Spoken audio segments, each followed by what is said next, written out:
তুমি এজন ফেইলিয়াৰ হয়, তুমি এজন ফেইলিয়াৰ হয়। আহি থকা বৰ্ড ফাইনেল এক্সামত তুমি ফেইল কৰিবা।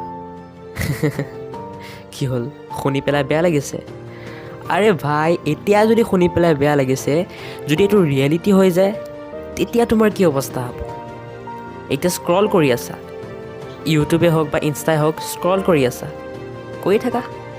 যেতিয়া এই স্ক্ৰল কৰা ঘটনাটো, এই স্ক্ৰল কৰা তোমাৰ কাৰ্যটোৱে তোমাৰ ৰিজাল্টত প্ৰভাৱ পেলাব, যেতিয়া তোমাক তোমাৰ লগৰবোৰে ক'ব ফেইল কৰিছে তই, হট, তেতিয়া কেনেকুৱা লাগিব তোমাৰ?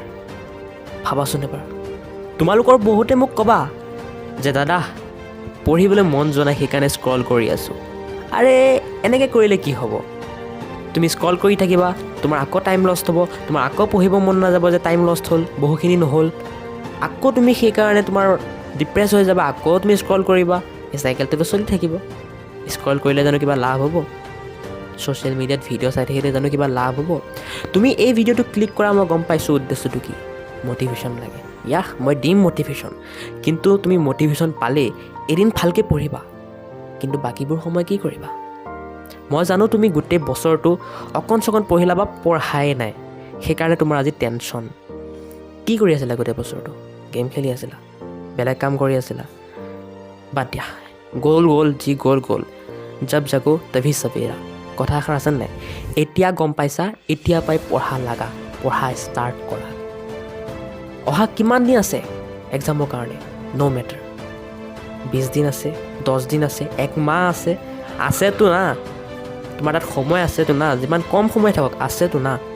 তুমি এই কম সময়ৰ ভিতৰতে পঢ়া ষ্টাৰ্ট কৰা। এইটো নাভাবিবা কমপ্লিট হ'বনে নাই, এইটো ভাবা বহুখিনি কমপ্লিট হ'ব।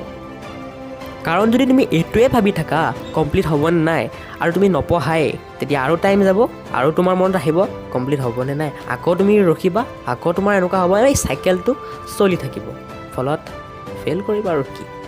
আৰু এটলিষ্ট তোমাৰ কাৰণে নহয়, তোমাৰ মা দেউতাৰ কাৰণেতো পঢ়া। যেতিয়া বেলেগে আহি পেলাই ক'ব আপোনাৰ ল'ৰাৰ ৰিজাল্ট কি হ'ল, আপোনাৰ ছোৱালীৰ ৰিজাল্ট কি হ'ল, কি ক'বা? বেয়া হৈছে, তোমাৰ মা দেউতা বেয়া হৈছে বুলি ক'লে কেনেকুৱা লাগিব বাৰু অন্তৰটোত, ভাবি চোৱাচোন।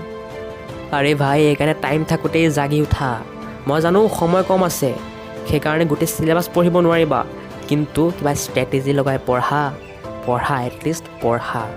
মই তোমালোকৰ কাৰণে, তোমালোকৰ এই অৱস্থাটো গম পাই পেলাই এটা কোৰ্চ ডিজাইন কৰি আছোঁ, ঠিক আছে? ছ'চিয়েল ছায়েন্সৰ কাৰণে, এইবোৰ কাৰণে এটা কোৰ্চ ডিজাইন কৰি আছোঁ। চ' সেই কোৰ্চটোৰ বিষয়ে যদি জানিব মন আছে, মানে একদম তোমালোকৰ 70% মই কমপ্লিট কৰি দিম। তোমালোকৰ ছ'চিয়েল ছায়েন্স ছাবজেক্টটোৰ চিলেবাছ, ছায়েন্স ছাবজেক্টটোৰ চিলেবাছ, ঠিক আছে? 70% কমপ্লিট কৰি দিম একদম লেছ টাইমত। চ' সেই কোৰ্চটোৰ বিষয়ে মই মানে বনাই আছোঁ। কোৰ্চটো যেতিয়া কমপ্লিট হৈ যাব মই ভিডিঅ'ৰ ডেছক্ৰিপশ্যনত দি দিম, আৰু কোৰ্চটোৰ বিষয়ে মই ভিডিঅ'ৰ ডেছক্ৰিপশ্যনত এটা ভিডিঅ' লিংক দি দিম, তাত গৈ পেলাই চাব পৰা। বহুতে ক'বা যে প্ৰমোশ্যন কৰিলে, প্ৰমোশ্যন। আৰে ভাই, ভাবি ল'ব বাবা, মোৰ কিহে যায়। জাষ্ট মই এটাই কথা ক'ম, মোৰ গ'ল হ'ল পইচা কামোৱা আৰু নিজৰ অসম দেশখনৰ ইউথক এটা ভাল দিশলৈ ৰাস্তা দেখাই দিয়া। তোমালোকে যদি পঢ়ি শুনি, তোমালোকে যদি ভালকৈ ডাঙৰ মানুহ হোৱা, ভালকৈ চাকৰি কৰা বা ভালকৈ মানে যি কামেই নকৰা, উন্নতি কাৰ হ'ব?